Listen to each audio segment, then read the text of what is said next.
So, how does this all help with suffering? What does it teach us? How does it offer comfort? I think a couple things. First, we need to learn to lament. We are terrible at that.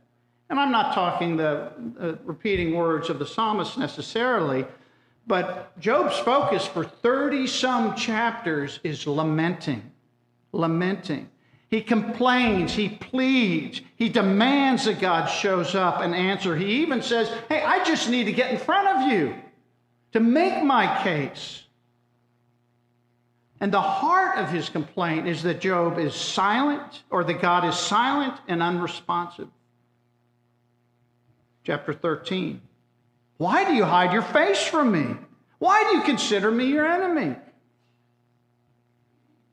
Later he says, I cry out to you, God, but you don't answer. I stand up, but you merely look at me. Don't we feel that sometimes? Don't we feel that? You're just looking at me. I know you're there, but you're unresponsive. God's final endorsement of Job's speeches is also surprising for another reason, says one commentator.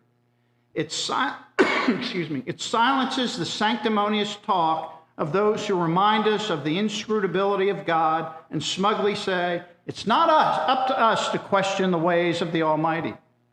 For that is precisely what Job does. And God says that he was fully justified in doing so. The Lord welcomes this exercise of moral judgment from man's side, even when it's directed in judgment on God himself. Wow. If you're a good Jew, you'd recognize that as lament, a complaint, a charge, even a demand that God act, but it's a struggle for us. Being vulnerable before God. I know you do this. I do it.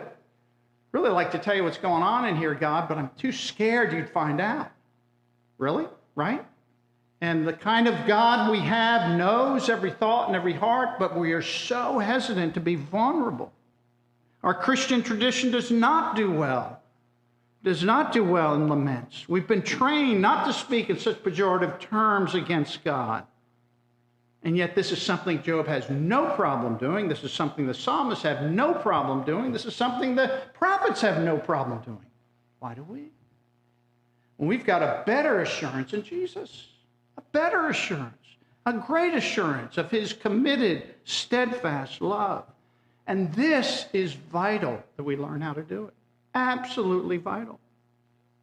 Because if you're in the midst of everything coming in on you, the kind of thing that Job was dealing with, and most of us never have it to that level, we tend to pull back, we tend to pull away. But by lamenting, by complaining, by shouting discontent to God,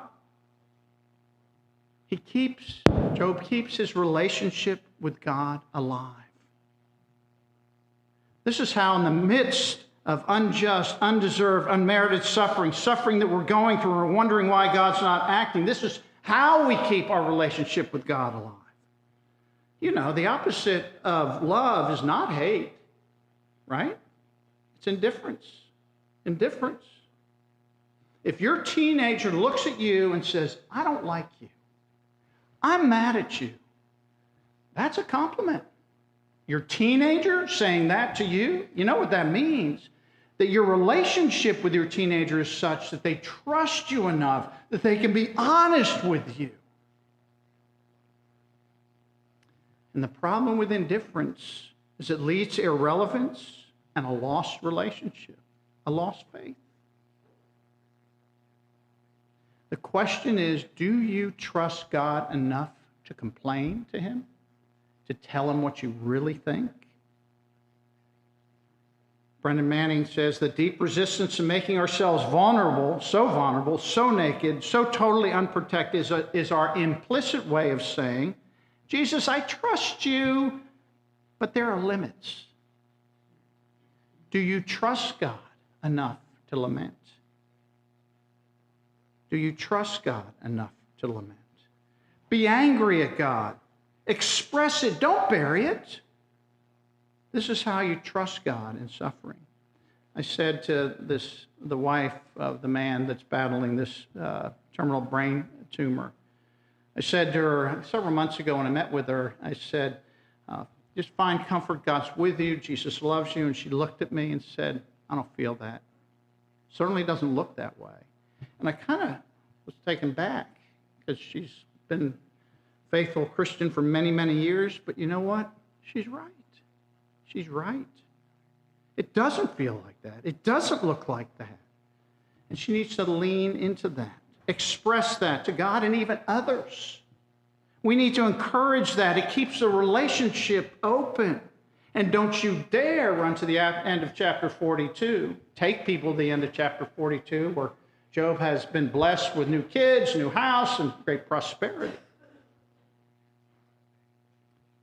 Let the time work. And let them continue to struggle, being vulnerable before God.